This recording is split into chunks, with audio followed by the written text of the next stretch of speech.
द्विध्रुव को घुमाने में कृत कार्य कल बता दिया था ना, बताया था। आज नेक्स्ट आर्टिकल है चुंबकीय क्षेत्र में चुंबकीय द्विध्रुव की स्थितिज ऊर्जा। चुंबकीय क्षेत्र में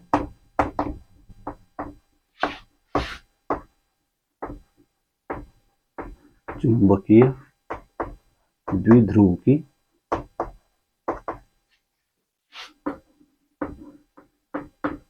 स्थितिज ऊर्जा।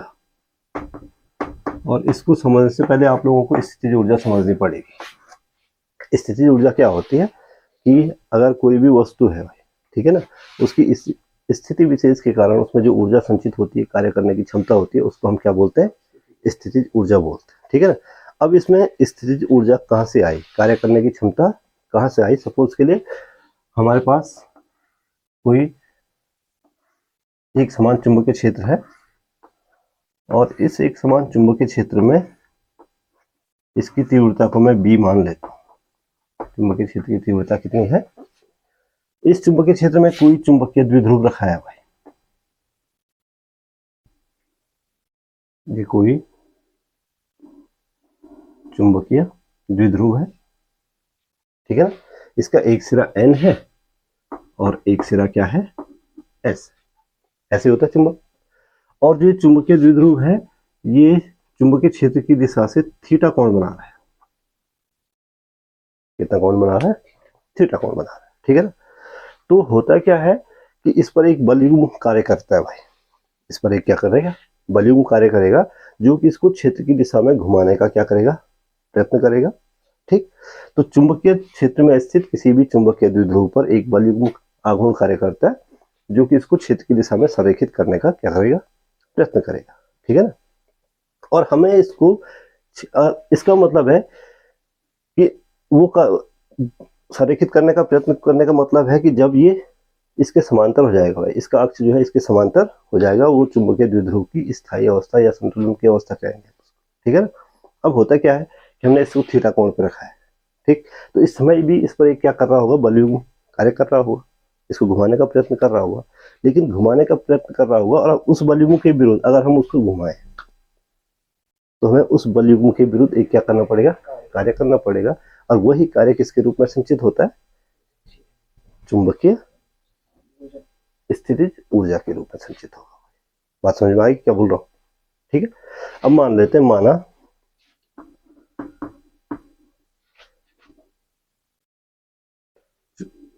M द्विध्रुव आघूर्ण वाला, M चुंबकीय आघूर्ण वाला, M चुंबकीय, इसका चुंबकीय आघूर्ण M है भाई, M चुंबकीय आघूर्ण वाला चुंबकीय द्विध्रुव, चुंबकीय द्विध्रुव चुंबकीय क्षेत्र की दिशा, चुंबकीय क्षेत्र की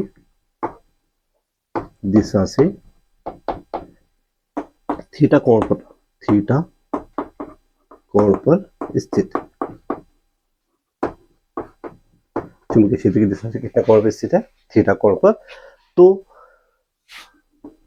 इस पर लगने वाला, इस पर का मतलब क्या है, किस पर, चुंबकीय द्विध्रुव पर है लगने वाला बलयुग्म का आघूर्ण, बलयुग्म का आघूर्ण कितना होता है भाई, कल बताया था, टॉ इक्वल टू क्या होगा, mv साइन थीटा। इसको समीकरण नंबर क्या बना दो, 1। अब अगर हम इसको थोड़ा सा घुमा दें भाई, चुंबकीय द्विध्रुव को, उसकी वर्तमान अवस्था, इसको जो है इसको बोलते हैं अभिविन्यास। वर्तमान अभिविन्यास का मतलब है जिस अवस्था में ये अभी है, अभिविन्यास बोलते हैं इसको।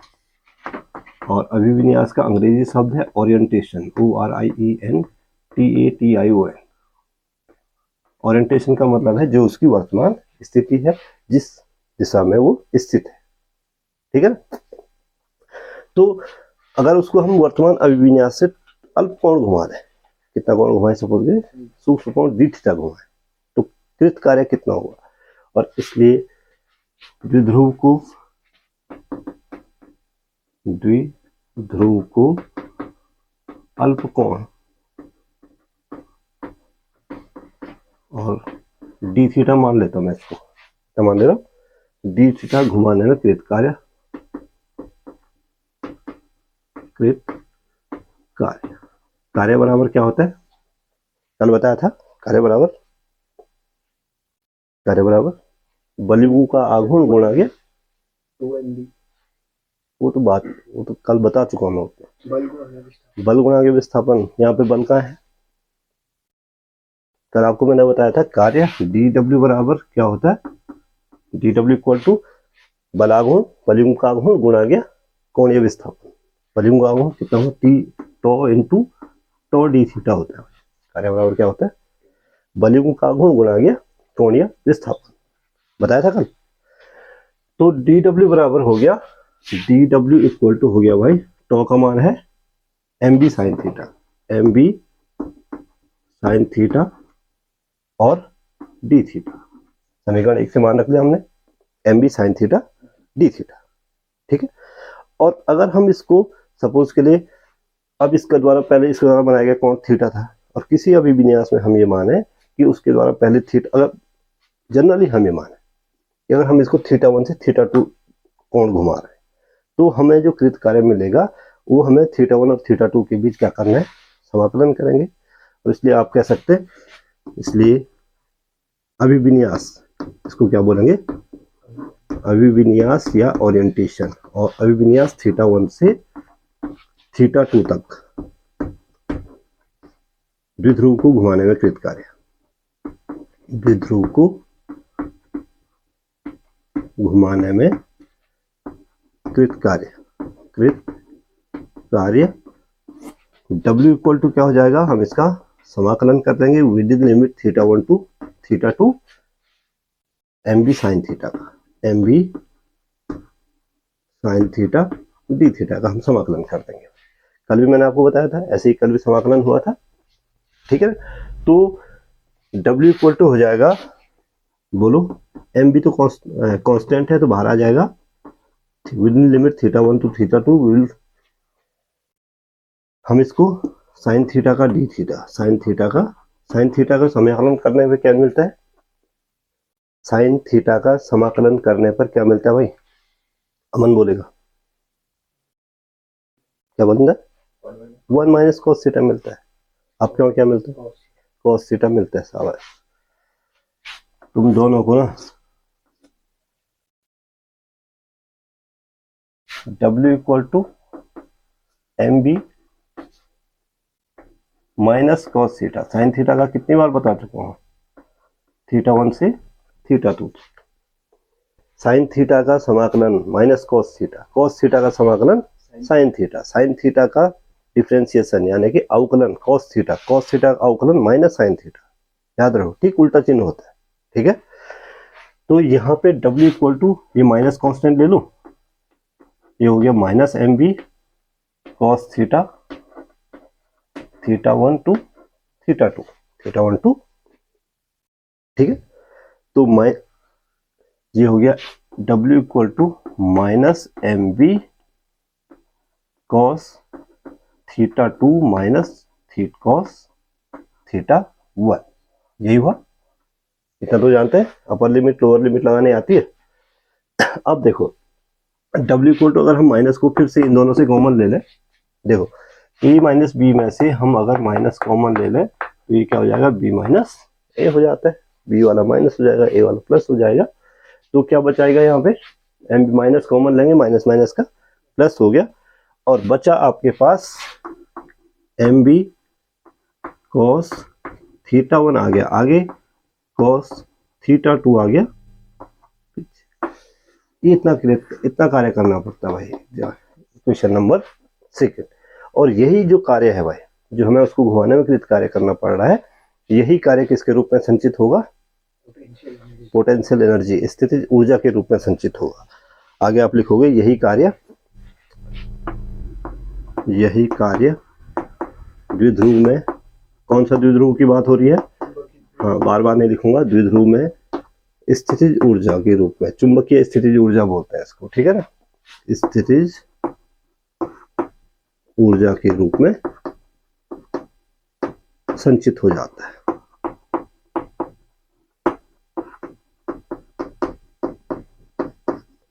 आई बात समझ में।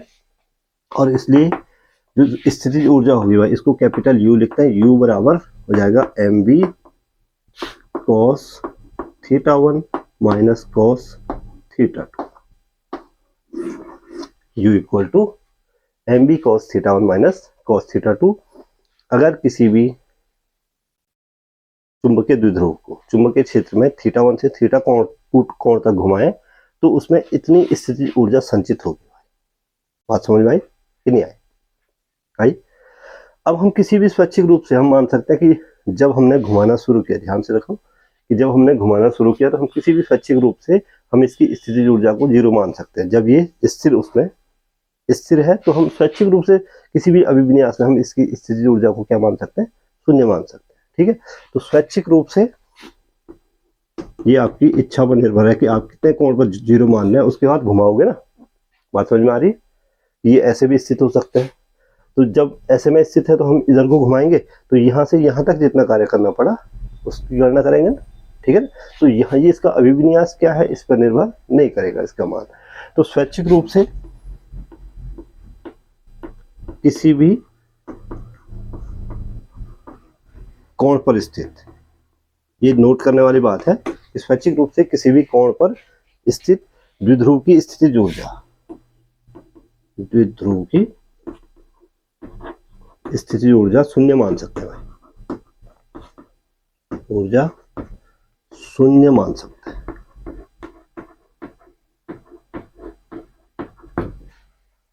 किसी भी कोण पर स्थित ऊर्जा को क्या मान लिया, शून्य मान लिया। और यदि हम मान लेते हैं कि मैं ये मान लेता हूं यदि θ1 बराबर 90 डिग्री है, θ1 बराबर कितना है, θ1 बराबर कितना 90 डिग्री, तो क्या होगा, तो जो θ2 है अगर हम θ1 को 90 डिग्री माने तो θ2 बराबर, और θ2 को हम थीटा मान लेते हैं, इस θ2 को मैं मान ले रहा हूं θ2 को थीटा मान लेता हूं।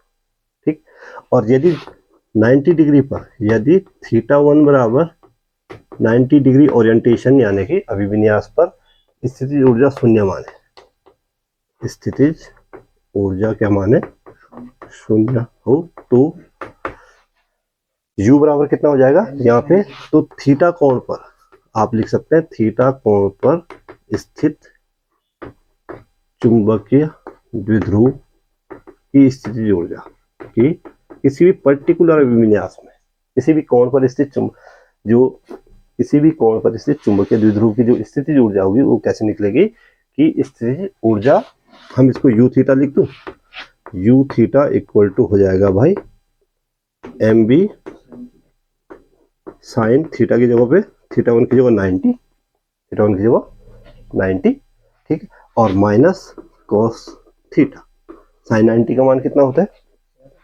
सॉरी यहाँ पे cos होना चाहिए, हाँ cos 90 माइनस, तो u theta equal to mb cos 90 का मान कितना होता है भाई, अमन बोलेगा, cos 90 का मान भी मालूम नहीं होगा तुम लोगों को, नहीं, 0 cos 90 का मान, और माइनस cos थीटा, तो माइनस ये हो जाएगा u theta equal to minus mb, u theta equal to, अगर किसी भी, यानी कि ये वाली स्थिति आ गई भाई, देखो अगर किसी भी चुंबकीय द्विध्रुव को चुंबकीय क्षेत्र की से थीटा कोण बनाते हुए रखा गया है, स्थित है, ठीक है, तो उसकी जो स्थितिज ऊर्जा होगी वो माइनस mb के बराबर होगी, माइनस mb। आई बात समझ में? और इसके लिए हमें क्या करना पड़ा कि हमें स्वैच्छिक रूप से किसी भी कोण पर, आप चाहो तो 90 की जगह 180 भी मान सकते हैं, जीरो माना तो 1 माइनस cos थीटा होगा, किसी भी कोण पे मानोगे, ठीक है, स्वैच्छिक रूप से आप जीरो मानोगे और उस कोण के सापेक्ष जो ओरिएंटेशन है, वर्तमान जो ओरिएंटेशन है वो इस θ1 के सापेक्ष है। बात समझ में आ रही? तो स्वैच्छिक रूप से मैंने 90 पे माना, आप चाहो तो किसी और एंगल पे भी मान सकते हो। आई बात समझ में? मिटा दो इसको। अब इसमें हम कुछ स्पेशल कंडीशंस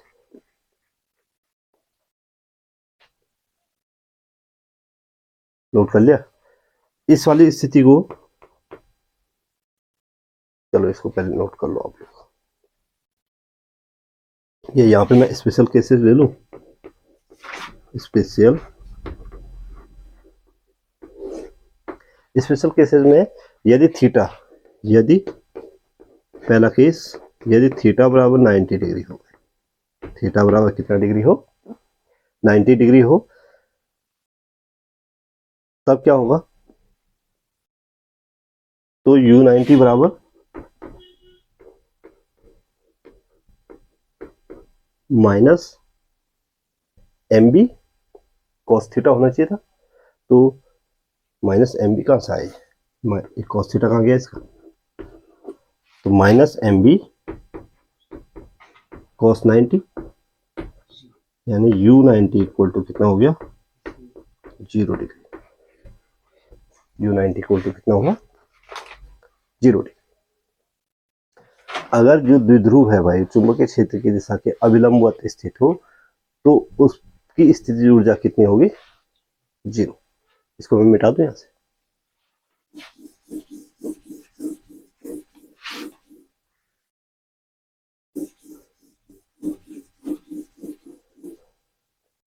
यदि थीटा बराबर कितना हो, किस सेकंड, यदि थीटा इक्वल टू 0 डिग्री, तो u0 इक्वल टू हो जाएगा, बोलो, माइनस एम बी कॉस 0, और कॉस 0 का मान कितना होता है, u0 equal to minus M B,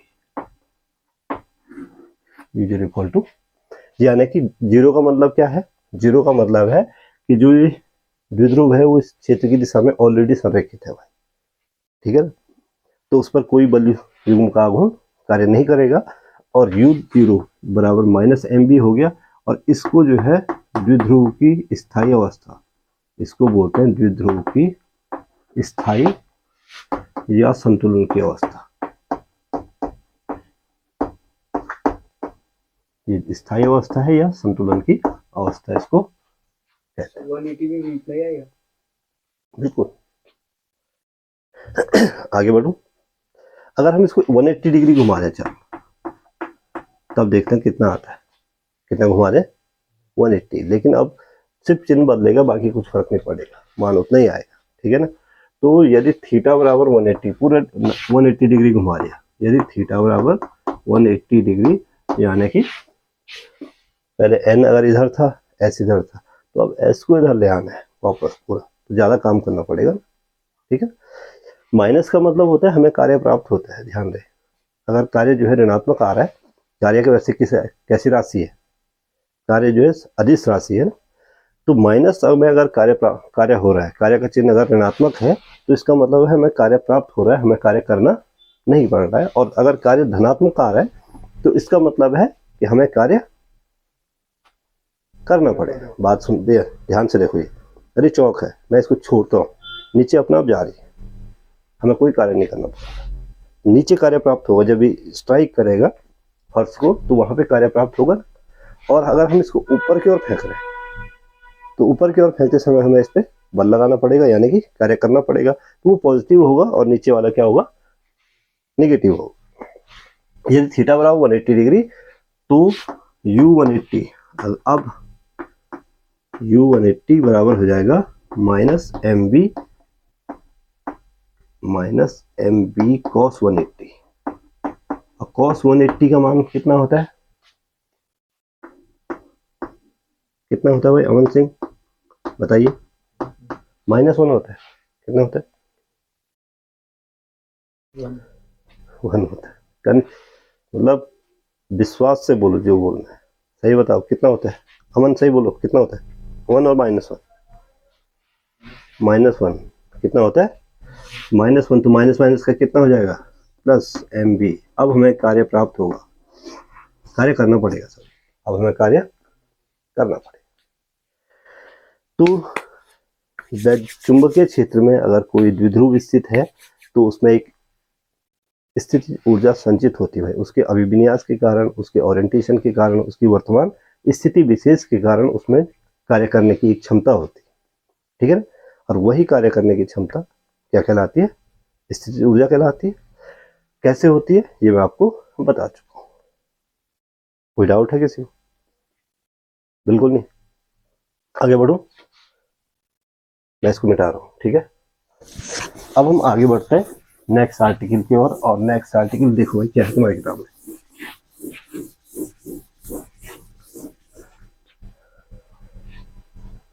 देखो क्या है, आर्टिकल पढ़ो बस।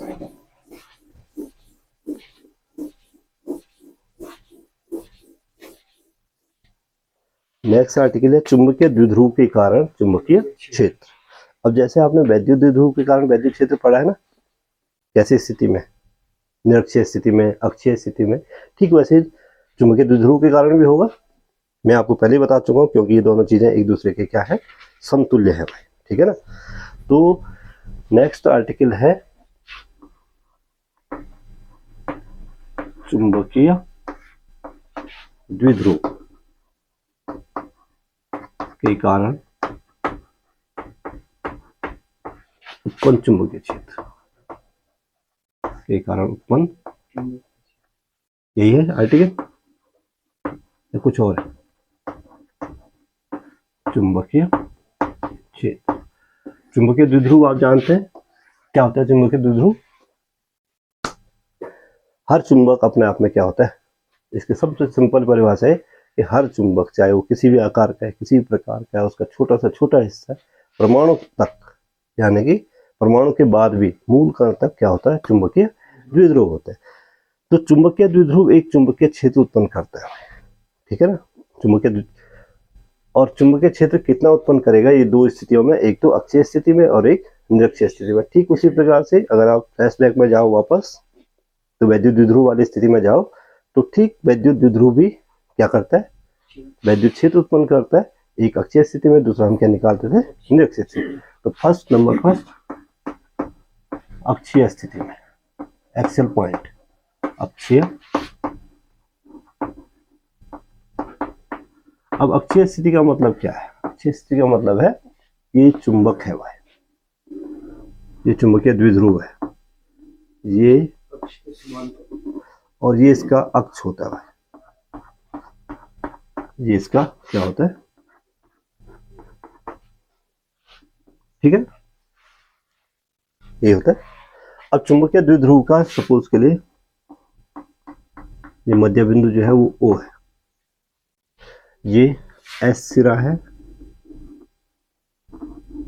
और ये वाला क्या है, N सिरा है। अब ये चुंबकीय द्विध्रुव मध्य बिंदु से स्मॉल r दूरी पर कोई बिंदु यहाँ पे क्या है भाई, यहाँ पे कोई बिंदु P स्थित है, अक्षीय स्थिति में है, कोई बिंदु P स्थित है। इस बिंदु P पर जो चुंबकीय क्षेत्र की तीव्रता होगी उसकी कैलकुलेशन करनी है। चुंबकीय क्षेत्र हमेशा एक सदिश राशि है, इसलिए उसकी एक पर्टिकुलर डायरेक्शन होगी, ये निकालना है, ठीक है। तो ठीक उसी प्रकार से हमें यहाँ पे करना कुछ नहीं है। अगर आप फ्लैशबैक में जाओ,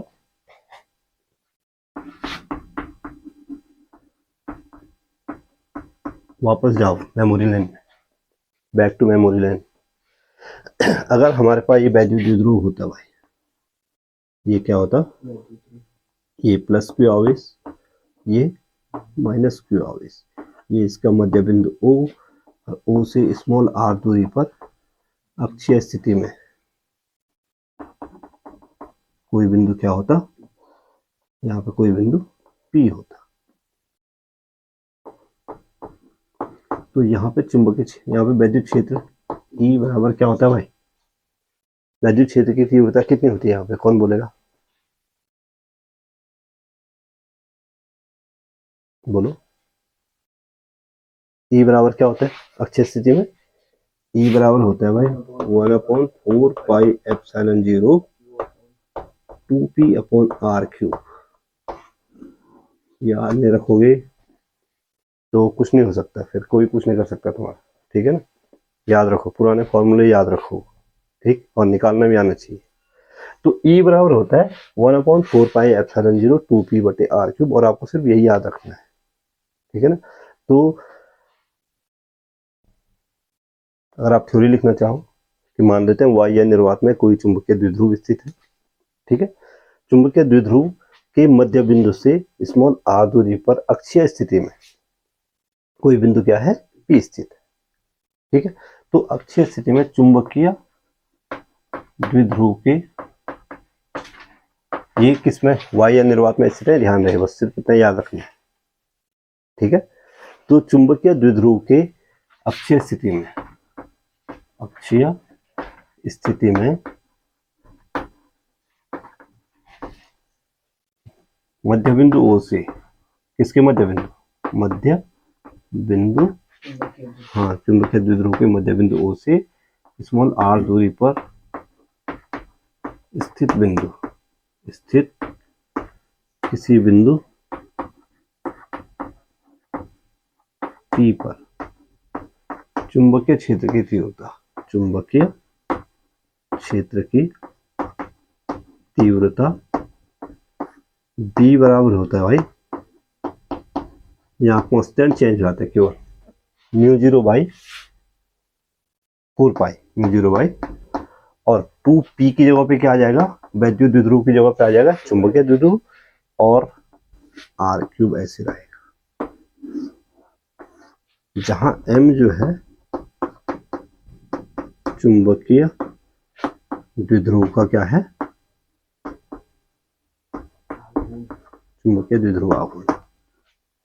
और आप लोग जानते हैं कि μ0/4π बराबर क्या होता है भाई, μ0 क्या है, μ0/4π ये होता है 10⁻⁻7 न्यूटन पर एम्पियर स्क्वायर। और μ0 जो है, μ0 को आप क्या बोलते हैं, वायु या निर्वात की क्या है, शाबाश, वैद्युतशीलता आएगी है, क्या आएगा, चुंबक वाला चैप्टर पढ़ लो और आएगी वैद्युतशीलता, क्या आएगा, चुंबकशीलता। तो सिर्फ इतना सा फॉर्मूला याद रखना है, रखोगे याद, B बराबर होता है μ0/4π, आप कह सकते हैं B = μ0/4π 2m/r³। ठीक है ना, और अक्षीय स्थिति में जो चुंबकीय क्षेत्र की दिशा होगी वो S ध्रुव से N ध्रुव की ओर मुख्य अक्ष के समांतर होगी। B की जो दिशा होगी, मेन चीज इसमें यही है, B चूंकि सदिश राशि है, B की दिशा चुंबकीय द्विध्रुव के अक्ष के समांतर, अक्ष के समांतर दक्षिणी ध्रुव, दक्षिणी ध्रुव, यानी दक्षिणी ध्रुव को हम क्या लिखते हैं, S से उत्तरी ध्रुव, उत्तरी ध्रुव को क्या लिखते हैं, N के अनुदिश हो गया,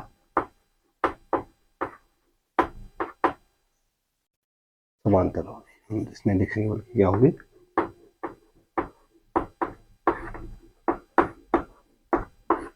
ये नोट करना है, जो B की दिशा है इस समय S सिरे से N सिरे की ओर और मुख्य अक्ष के समांतर होगी। ठीक है ना, बाहर की ओर। आई बात समझ में? तो अक्षीय स्थिति बात समझ में आ गई कि नहीं आई? ठीक है, अब हम चलते हैं किसमें, मिटा दूं मैं इसको,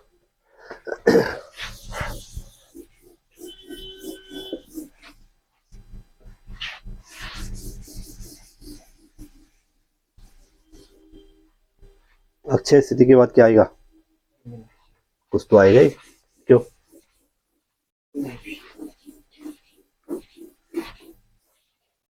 अब हम चलते हैं नंबर 2,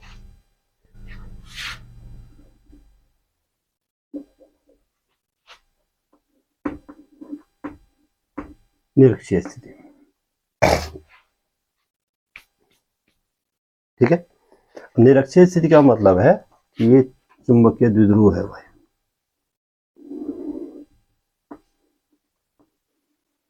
ये क्या है, चुंबकीय द्विध्रुव। ठीक है ना, दिख रहा है, सपोज कि मैं इसको S मान लेता हूं, इधर वाले सिरे को, और इसको मान लेता हूं क्या, N। दिख रहा है आप लोगों को, इसका मध्य बिंदु निरक्षीय स्थिति का मतलब है मध्य बिंदु के लंबवत। ये मध्य बिंदु O है, ठीक है। और मध्य बिंदु के लंबवत मध्य बिंदु से स्मॉल r दूरी पर अगर कोई बिंदु स्थित है, इसको बोलेंगे निरक्षीय स्थिति। और यहाँ पर जो चुंबकीय क्षेत्र की दिशा होगी वो इधर को आएगी, ठीक है। अगर आप वापस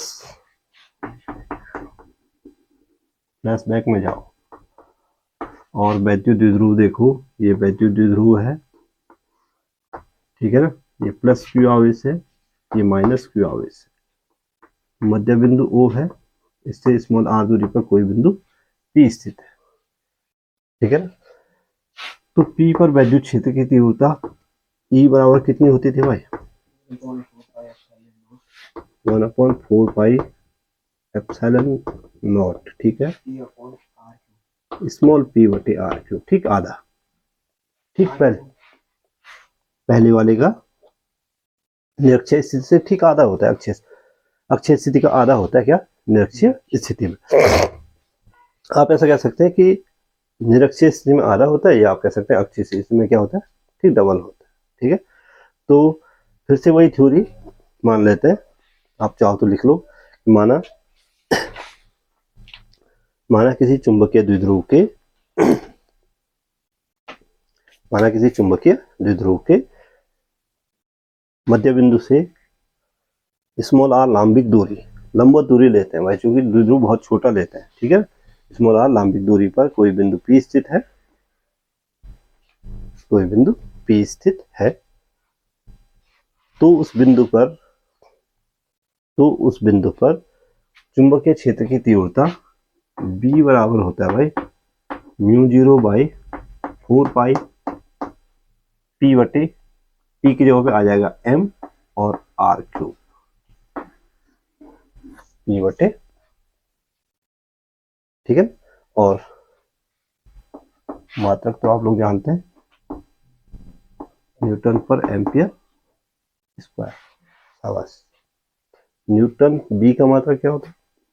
न्यूटन पर एम्पियर स्क्वायर μ0/4 पाई का मात्रक होता है, ठीक है ना। चुंबकीय क्षेत्र का मात्रक होता है न्यूटन पर एम्पियर मीटर या फिर वेबर पर मीटर स्क्वायर, ये आप लिख सकते हैं।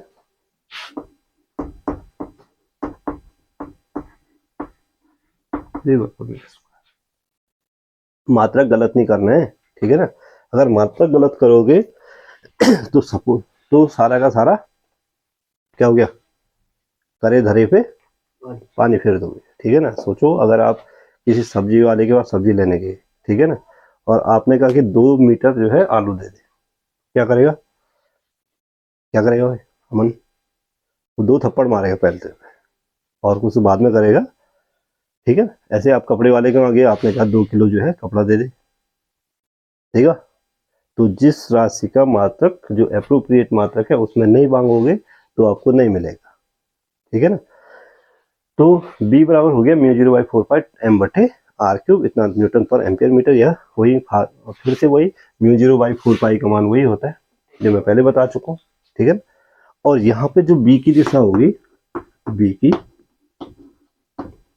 दिशा यहाँ पे थोड़ा सा चेंज हो जाती है। देखो B की दिशा जो है N से S की ओर है, मुख्य अक्ष के समांतर, द्विध्रुव के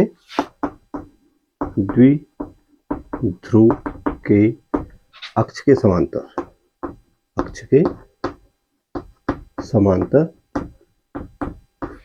N यानी उत्तरी ध्रुव से S ध्रुव की ओर। पहले वाले में क्या हुआ था? पहले वाले में डायरेक्शन क्या थी? S से N की ओर। इस वाले में N से S की ओर। याद रखोगे?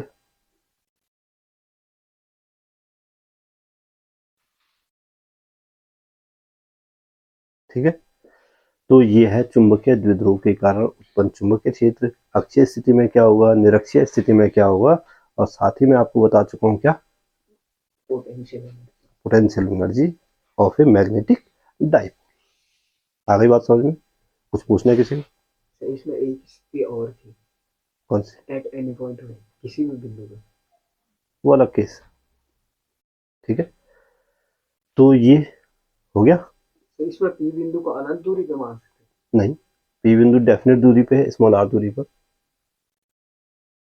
अनंत दूरी पर तो हमेशा, चाहे वो चुंबकीय क्षेत्र हो चाहे वो वैद्युत क्षेत्र हो, शून्य होगा।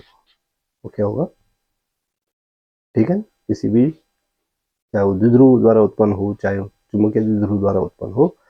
ठीक है, आगे बात समझ में? 3 आर्टिकल हो गया। ठीक है ना? आज के लिए बहुत है, समाप्त कर दूं? ठीक है।